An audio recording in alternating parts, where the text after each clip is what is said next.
guys, Pam here. I wanted to take a second and talk about this little weekend trip that I took. I learned not to spend the night in your van on an air mattress. Okay. First night in the van. No bueno. It is so cold.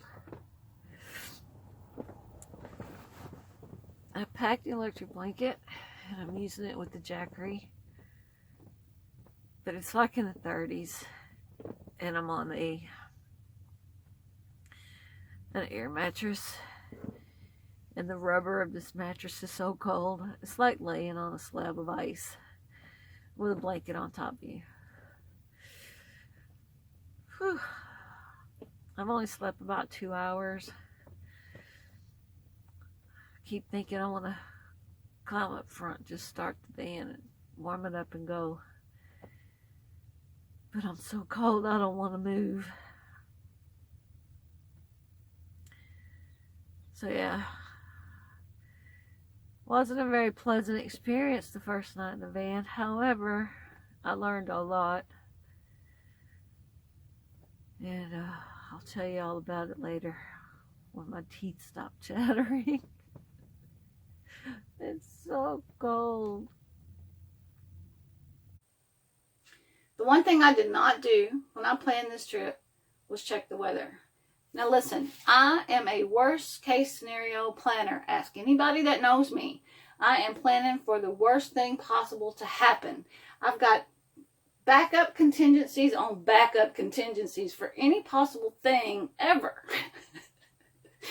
But I leave here in a new vehicle that I don't even know if it has a spare tire under it, and I didn't even think to look at the weather. Like, what's happened to me? Like, I drove this new van in the yard and the dumb light came on. Didn't even check it. Didn't even check the weather. And then, once I got there, I realized I didn't even put food out for the cat. Like, I've got to call somebody to go run to my house and put food out for the cat. And that's another thing. Like, the number 2 on the list before you leave.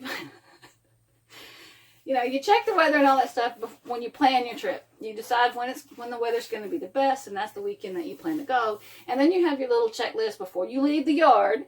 This is what you need to look at. Locking all the doors and windows and feeding all the animals is like the top of that list. And I didn't do any of it. I was just too excited to go. Luckily, I live out in the middle of nowhere, and I don't really have to worry about people, walking into my house. But I do have to worry if my animals don't have any food out. The air mattress that I took was just a little cheap Walmart $12 twin mattress, just simple. I brought the pump, used the Jackery to air it up. And I jumped in here with a comforter and went to bed. And went to sleep. And about an hour and a half later, I woke up freezing. Oh my goodness, it was so cold. So now I'm on the phone checking the weather. Like, what is happening? It's 38 degrees. And here I am with nothing but a comforter. And I'm like, I had my little electric blanket, so I plugged it up and pulled it up, but it just didn't touch it. It really didn't do much. That vinyl air mattress was just like sleeping on a block of ice. It was just like, you can't warm it up. And I didn't have another blanket or two to lay on. I just had the one to put over me. So I'm just laying on this bare air mattress. I'm in my sweats, but it was cold. It was crazy cold. Oh my goodness. So, lesson learned there. No matter how excited I get, check the weather. I also learned on this trip that I'm going to definitely need a safety or a security kind of thing on the back windows. I know a lot of people just cut foam out or Reflectix or whatever to fit. I don't know if I want to do that and have to pack them away every time, because they're tinted, but when you have a light on in here, people can see in.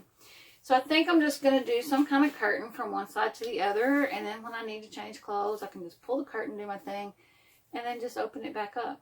If I'm in an area where it's going to be crazy cold, like I'm not really sure where I'm going to spend my winters just yet and whatever, but I may need to put the foam and the Reflectix up there just for the insulation part of it. Because a lot of heat and cold and whatnot's going to come where that glass is. So I may have to insulate it. But just for the summer, I don't intend to. I'm just going to put up, I don't know, an old sheet or something that I can just stick on shower curtain hangers or whatever and just pull across those windows when I'm changing clothes. This cage has to go. Completely has to go. I need my seat back a little farther, which I can't do because the cage is here. I left the phone up front after I got dressed and got in bed, so I had to put clothes on and step out and get the phone out of the front of the vehicle, which pissed me off.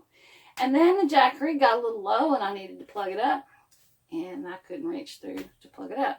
I have since learned that I do have two 12-volt cigarette lighter plugs, one on each side of the back, which my tummy's growling. I really couldn't have gotten to anyway. I had so much stuff packed back there. So the cage has got to go. Final air mattresses are out. Not even gonna. I'm gonna pack one with me. I'm going to build out this top area, this overcab area, and I'm going to store one up there. I'm also going to buy one of those little cheap $20 tents that's about this big around. You just unfold it. In case I have some company and they need a place to stay, we can blow up an air mattress inside the tent where they'll have some privacy. But it won't be for me. It'll just be if somebody comes out and needs to sleep. I'm also going to buy one of those little porta potty shower kind of tents. They pop up. They don't have a bottom in them, and you can take showers in there or set your porta potty in there at your campsite. I'm gonna buy one of those. They're like $20, so it's not stuff I'm gonna get right away because my build is crazy more important than any of that stuff. But I am eventually gonna carry that air mattress and a tent and a shower pop-up privacy thing. But and check the weather wherever I go to see what else I might need. I can't believe I did that. So yeah, took a little trip, got the mileage we needed for the recall, and learned quite a bit. Beat myself up because I made a rookie mistake and didn't check the weather before I left here. Cannot believe it. And my tummy's still growling, so I'm going to cut this off right now. Thanks for watching. Please subscribe. And I'll see you on the next video.